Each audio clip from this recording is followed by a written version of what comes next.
हमारी main character holiday के लिए बीच हाउस पर आई हुई थी। तभी उसकी मदर का पास का फ्रेंड आकर उनसे मिलता है। वो एक बहुत ही मिस्टीरियस आर्टिस्ट था। जब इन दोनों में करीबियां बढ़ने लग गई तब सारे राज बाहर निकलते हैं। अब आगे क्या होगा ये आज की हमारी मूवी बीच हाउस 2017 की एक थ्रिलर हॉलीवुड मूवी में देखेंगे। इस मूवी की मिस्ट्री हमेशा आपको सीट की एज पर रखेंगे, तो अंत तक इस वीडियो को जरूर देखिएगा। अगर आपको वीडियो अच्छा लगता है तो प्लीज इसे लाइक और कमेंट जरूर कर दीजिए। अब बिना किसी देरी के एक्सप्लेनेशन स्टार्ट करते हैं। मूवी स्टार्ट होते ही हमें एक फैमिली दिखाई जाती है। अपने हॉलीडे पर अपने बीच हाउस पर आए हुए थे। फैमिली में मदर का नाम है कैथरीन, फादर का नाम है हेनरी और उनकी बेटी का नाम है एमा। हैंग आउट करते हुए एमा को एक नेट मिला जो सी से वॉश ऑफ होकर आया हुआ था। इसके बाद रात में ये सब डिनर कर रहे थे। एमा स्कूल में है और उसने ब्रेक लिया था। अब वो चाहती थी कि जाकर जर्मनी में रहे। ये बात उसकी मदर को अच्छी नहीं लगती, पर फिर भी ये चीज़ वो करना चाहती है। वो लिटरेचर में पढ़ाई कर रही थी, तो उसका मानना था कभी भी स्कूल में वापस जाकर वो फिर से स्टडी कर सकती है। उसे राइटर बनना है तो हमेशा राइट करने की वो कोशिश करती है, पर आजकल वो कुछ भी राइट कर नहीं पा रही। ऐसी टेंशन में उसकी रातें बीत जाती है। एक दिन एमा की मदर कैथरीन को उसके ओल्ड फ्रेंड का कॉल आया जिसका नाम है पॉल। बहुत सालों बाद एक दूसरे से बात कर रहे थे। वो आसपास ही था तो कैथरीन ने उसे वीकेंड के लिए अपने घर पर बुला लिया। पॉल के आने के बाद एमा उसे नोटिस करती है। पॉल को यहाँ हॉलीडे के लिए आना बहुत अच्छा लगा था। एमा के पेरेंट्स उसे इंट्रोड्यूस करवाते हैं और कहते हैं कि अब वो जर्मनी जाने वाली है। उसने स्कूल से ब्रेक लिया है। पॉल एग्री करता है, कहता है कि लाइफ में मुझे स्कूल में जो पढ़ाया हुआ था वो कभी भी काम में नहीं आया। कैथरीन इस बात पर कहती कि पॉल की लाइफ बहुत ही अलग है। वो हमेशा ग्लैमरस सेलिब्रिटीज में रहता है। एक्चुअल में पॉल एक बहुत बड़ा फोटोग्राफर है। उसका रिसेंट शूट ये बहुत फेमस हो गया था। इसके बाद ये सब उसकी फोटोज मिलकर देख रहे थे। एक बहुत ही न्यूड और वायलेंट फोटोशूट था। हमेशा उसकी इसी टाइप की फोटोज होती है। पॉल को यहाँ आकर हॉलीडे बिताना अच्छा लगा था क्योंकि उसका अभी अभी ब्रेकअप हुआ था। कैथरीन कहती कि अच्छा हुआ तुम यहाँ आए, यहाँ पर अच्छी तरीके से तुम रेस्ट कर सकते हो। जब नेक्स्ट सीन में हेनरी और पॉल बात कर रहे थे तो हेनरी पूछता है तुमने अब तक शादी क्यों नहीं की। पॉल कहता है कि अब तक मुझे कोई भी मिली नहीं। हेनरी ने कहा कि कोई ना कोई तो अब भी होगी जो तुम्हें फंसा लेगी। पॉल को रहने के लिए उसका बेड वगैरह एमा बना रही थी। वहां पर उसके सामान में उसकी फोटोज उसने देखी। उसे एक एल्बम मिलता है जो अब तक रिलीज नहीं हुआ था और ये बहुत ही अजीब था। ये वो पूरा देख पाती उससे पहले उसकी मदर वहां पर आके और वहां से चली जाती है। एमा इन फोटो से डरकर हेनरी से पूछती है कि मदर ऐसे कैसे कोई भी स्ट्रेंजर को घर पर बुला सकती है। हेनरी कहता है कि उसका पुराना फ्रेंड है।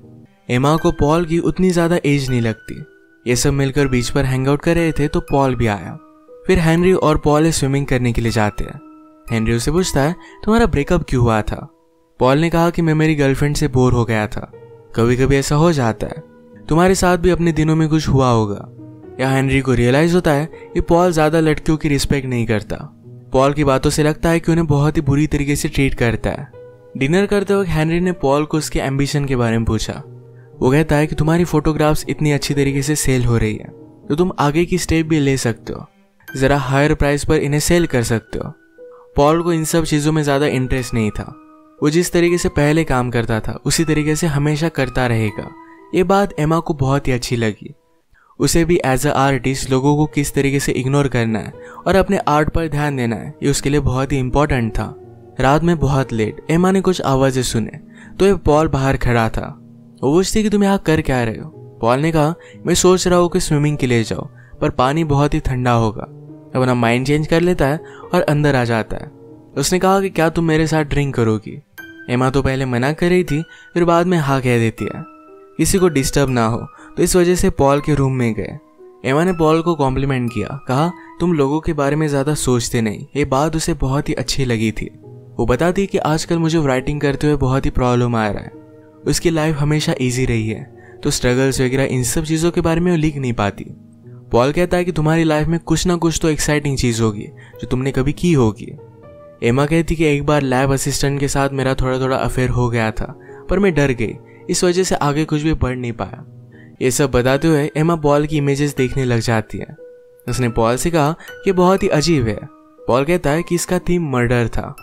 जब भी आप इस टाइप की फोटोज निकालते हो तो आपको उस कैरेक्टर में घुस जाना चाहिए, जैसे आप एक्चुअल में वो सब चीजें कर रहे हो। एमा इस बात से डर जाती है जैसे पॉल ने एक्चुअल में मर्डर किया होगा। वो फिर अपने रूम में चली गई। उसे रात में सपना आता है जिसमें वो और पॉल इंटीमेट हो रहे थे।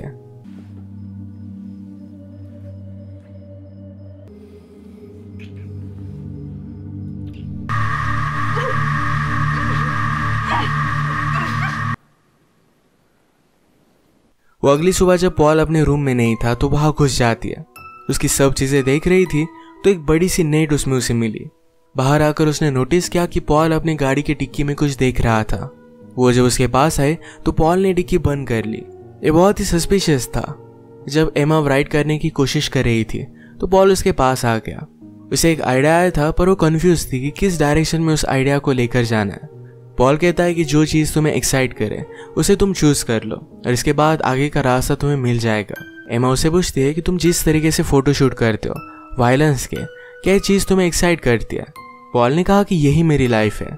ये बात एमा को और भी ज्यादा वियर्ड लगी तो वहां से वो चली जाती है। बीच पर थोड़े टाइम बाद जब पॉल स्विमिंग करने के लिए गया तो उसका फोन पड़ा हुआ था। एमा ने उठा लिया। उसकी एक्स गर्लफ्रेंड का कॉल लगाने की कोशिश करती है पर डायरेक्टली वॉइस मेल पर गया। वो नंबर अब चल नहीं रहा था। शाम में मदर और फादर ग्रोसरीज लेने के लिए जरा बाहर जा रहे थे तो एमा ने मदर से बात करनी चाहिए। वो कहती है कि मुझे पॉल बहुत ही अजीब लगता है। इतने सालों बाद तुम उससे मिली तो ये तुम्हारे लिए स्ट्रेंजर ही है। जिस तरीके से वो फोटो शूट वगैरह करता है वो बहुत ही वायलेंट है। कैथरीन ने कहा कि पॉल का वे ऑफ लाइफ जरा अलग है पर वरी करने जैसा कुछ भी नहीं है। एक बार उसका बहुत ही वायलेंट फोटोशूट था जहां पर उसने सब लोगों को बहुत ही सेफ फील कराया था। सेट पर बहुत ही मजे हुए थे। एक्चुअल में मैंने खुद उस फोटोशूट में मॉडल किया था। पॉल एक अच्छा पर्सन है। अपनी मदर की बात सुनकर एमा रिलैक्स हो गई। उसे लगा कि वो पॉल को जरा गलत समझती है। इनके जाने के बाद पॉल एक बहुत ही अच्छा सा गाना सुन रहा था। एमा को भी बहुत अच्छा लगा जिसकी लिंक वो उसे सेंड कर देता है। एमा का पॉइंट ऑफ व्यू अब बदल चुका था। अगले दिन सुबह पॉल अलग अलग चीजों की इमेजेस ले रहा था।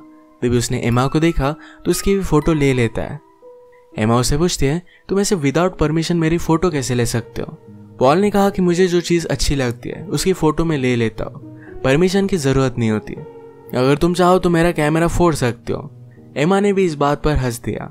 पॉल ने फिर एमा की बहुत सारी फोटोज ली। ये सारी चीजें हेनरी देख रहा था। डिनर के वक्त भी एमा और पॉल बहुत सारी बातें कर रहे थे।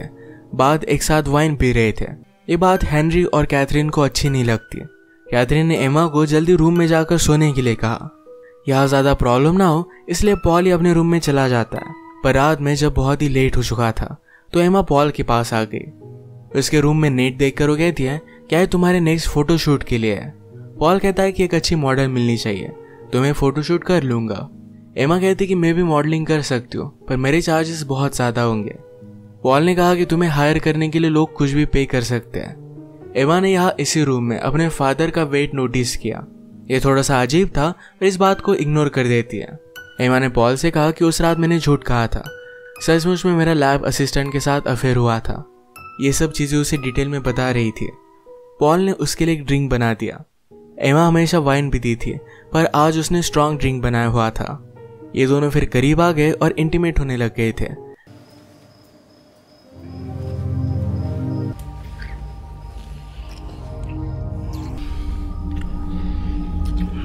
अचानक से एमा को बहुत ज्यादा नींद आने लग गई। वो पॉल को कहती है कि मुझे बाद में उठाना। अगली सुबह वो डायरेक्टली अपने रूम में ही उठी। कल क्या हुआ इसके बारे में उसे याद नहीं आ रहा। पॉल को इसके बारे में वो पूछती है तो पॉल ने कहा कि तुम सो गई थी, इसके बाद मैंने तुम्हें तुम्हारे रूम में छोड़ दिया। जैसे कि हमने देखा था कि कैथरीन और हेनरी को पॉल का यहाँ रहना अच्छा नहीं लगता। उसे यहाँ से जाने के लिए पूछ लेते हैं। पॉल भी इस बात से एग्री करता है। ये बात जब एमा को पता चली तो बहुत ही अपसेट हो गई। वो फादर से पूछती कि आपने ऐसा किया क्यों? हेनरी कहते कि तुम्हें पॉल कूल लग रहा होगा पर मैंने उससे बात की है। वो लड़कियों की रिस्पेक्ट नहीं करता, वो उतना भी अच्छा नहीं है। एमा की तबीयत जरा खराब हो गई और वो उल्टी कर दिया। पॉकेट में अपनी पिल्स जब उसने चेक की तो उसकी नींद की गोलियां जरा कम थी। उसे लग रहा था कि पॉल ने उसकी ड्रिंक में कुछ मिला दिया था। उसे उस पर शक था ही। अब फिर से इन्वेस्टिगेशन वो करने लग जाती है। उसके रूम में जाकर उसकी गाड़ी की चाबी उसने निकाल कर लाई। पॉल की गाड़ी के ट्रंक में उसने रोप, कुछ हैंड ग्लव्स और खतरनाक चीजें देखी। यही चीजें उसने अपने मर्डर के फोटोशूट में यूज की थी पर इन सब चीजों के साथ उसके एक्स गर्लफ्रेंड के हेयर्स उसमें थे। एमा समझ जाती कि पॉल ने उसके एक्स गर्लफ्रेंड को हर्ट किया है। चाबी रखने के लिए जब वो पॉल के रूम में आई तो पॉल ने कहा तुम बहुत ही अजीब हो, मैं तुम्हें फिगर आउट नहीं कर पाया हूँ पर तुमने मेरे बारे में बहुत सारी चीजें जान ली है। इसके बाद वो यहाँ से चला गया। मदर एमा के पास आकर उसे सॉरी कहती है। पहली बार एमा ने जब मदर को पॉल के बारे में बताया हुआ था तो मदर ने ज्यादा ध्यान नहीं दिया। इस वजह से मदर आकर एमा को सॉरी कहती है। रात में सिटी में एक कंसर्ट था। एमा इंटरेस्टेड नहीं थी तो मदर और फादर अकेले वहां चले गए। एमा घर पर अकेले ही थी तो रात में उसे अचानक से कुछ आवाज सुनाई देती है। वो बाहर आई तो पॉल वहां था। उसके करीब आने लग गया तो एमा उसे दूर भागने लगती है। उसने कहा कि तुमने मेरी ड्रिंक में कुछ मिलाया हुआ था। पॉल कहता है कि ऐसा कुछ भी नहीं है। उसके पास आकर उसे जबरदस्ती करने लग गया। एमा ने पहले ही जब उसे खतरा महसूस हुआ तब अपने पास नाइफ रख ली थी। इस जोर से वो पॉल को मार देती है। इससे वो इंजर्ड होकर ब्लीड होने लग गया। एमा अब कंफर्म हो गई थी कि उस फोटोशूट के बाद पॉल ने अपनी गर्लफ्रेंड को मार डाला था। उसकी बॉडी वो कार में लेकर आया और इसके बाद एक नेट में डालकर उसने उसे डुबा दिया। घर में आने के बाद पॉल का वो क्या करे ये बात उसे भी सता रही थी। जिस तरीके से पॉल ने अपनी गर्लफ्रेंड की बॉडी को सी में डाल दिया उसी तरीके से एमा भी पॉल को नेट में डालकर सी में फेंक देती है। जो उसने अपनी गर्लफ्रेंड के साथ किया वही अंजाम उसे भुगतना पड़ा। एमा के घर पर आते वक्त पॉल ने अपनी गाड़ी भी नहीं लाई थी जिससे सबको लग सके कि वो यहाँ पर था। एमा पर कोई भी शक नहीं करेगा। अब इसके बाद थोड़े दिन बीत गए थे। जो भी हुआ था इसके बाद एमा अच्छी तरीके से राइट करने लग गई थी। वो डिसाइड करती है कि अब वो फिर से अपने कॉलेज में वापस जाएगी। अपनी लाइफ में वो आगे बढ़ना चाहती थी। उसके पेरेंट्स को भी ये बात बहुत अच्छी लगी। इसी के साथ ये मूवी एंड हो जाती है। अगर आपको वीडियो अच्छा लगा तो प्लीज़ इस लाइक और कमेंट ज़रूर कर दीजिएगा। ये बहुत सारी मूवीज़ लेकर आता रहता हो तो प्लीज़ इस चैनल को सब्सक्राइब कर दीजिए और बेल नोटिफिकेशन आइकन दबाना मत भूलिएगा।